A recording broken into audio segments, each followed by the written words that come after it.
côté des Sables-d'Olonne, les enchaînent. Dernière en date, celle de Pipard. La skippeuse britannique a franchi la ligne d'arrivée cette nuit à 1h57. Elle boucle ainsi son tout premier Vendée Globe à bord d'un vieux bateau. Quelques heures avant, c'est Stéphane Le Diraison qui avait fait son entrée au sable à 22h36 hier soir. C'est pour lui aussi son premier Vendée Globe. Il prend la 18e place. Deux skippers précédés par Alan Roura, le Benjamin de la course à seulement 27 ans, en est déjà à son deuxième Vendée Globe. Il est arrivé à 20h hier soir. Lui non plus n'a pas été épargné par les soucis techniques. On l'écoute. Je l'ai vécu où je vais rester sur la dernière note, c'est-à-dire là ce soir quand tous les Zodiacs sont arrivés. Et là on se rend compte en fait qu'on a réalisé quelque chose qui est assez incroyable parce que le classement on y pense toute la course mais on se rend pas compte de ce qu'on est en train de faire. Et tant que tu finis pas le Vendée Globe, tu peux pas te rendre compte en fait de ce que c'est que ça.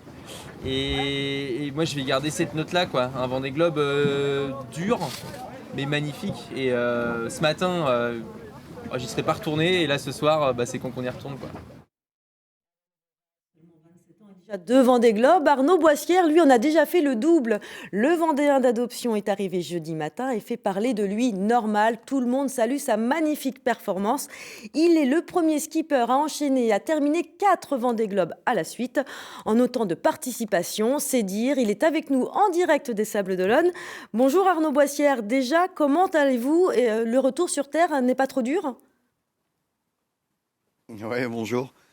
Non, c'est pas trop dur, c'est un vrai bonheur. J'ai vécu intensément cette rentrée de Chenal. J'étais super content de le faire 2 jours avec malgré tout du monde qui m'a accueilli. Et je suis extrêmement fier d'avoir autant de monde, des Sablés, des amis d'Arcachon un peu partout qui sont venus me voir. Et c'est vraiment un grand bonheur. Vous parlez du Chenal, vous avez connu 3 arrivées avec une grande foule. Là, il y avait quelques personnes, ça change quand même, j'imagine.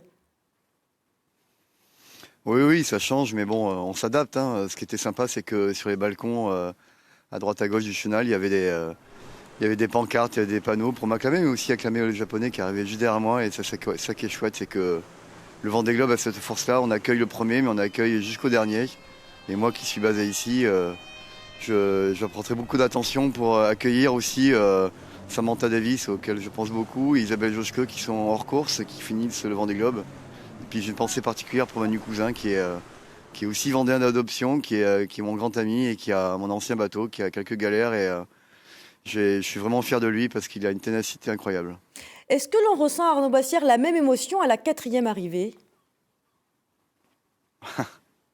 Je peux vous dire que l'émotion elle était là. J'ai pleuré la veille toute la journée et au matin d'arrivée, j'étais stressé parce qu'il y avait du vent fort, parce que le vent d'Est était très froid. Il fait froid, il y avait beaucoup de bateaux de pêche. Mais oui, il y avait beaucoup d'émotions. J'ai récupéré mes 2 enfants, mon grand qui est venu d'Arcachon, qui a 14 ans, et mon petit qui a 4 ans, qui était né quelques mois avant le départ du Vendée Globe dernier. Et du coup, ils ont fait le Chenal avec moi, et pour moi, c'est une grande fierté. Et quand tu récupères tes enfants de 3 mois, je peux dire que l'émotion a été là. Et puis, il y avait d'autres coureurs qui étaient là. Il y avait mon pote Yannick qui était là, qui a gagné. Et il était là pas en vainqueur, il était là en ami. Et c'est ça qui est chouette, quoi. Certains skippers ont dit que c'était le Vendée Globe le plus difficile pour eux. Est-ce que c'est aussi ce que vous avez ressenti? Il était dur, mais ils sont tous durs, hein. Faut pas rêver, hein. On m'a beaucoup demandé lequel je préférais, lequel était plus dur et tout ça. Et je peux pas juger, c'est comme les enfants, on peut pas dire lequel tu préfères de tes enfants. Ce qui est sûr, c'est qu'il était fort, il était intense. C'était engagé comme course. Il y avait beaucoup de contacts, on était au contact, nous, et jusqu'au dernier moment à 5 bateaux, quoi. Donc c'était intense, quoi. Merci beaucoup Arnaud Boissière. Allez vite vous mettre au chaud et reposez-vous bien.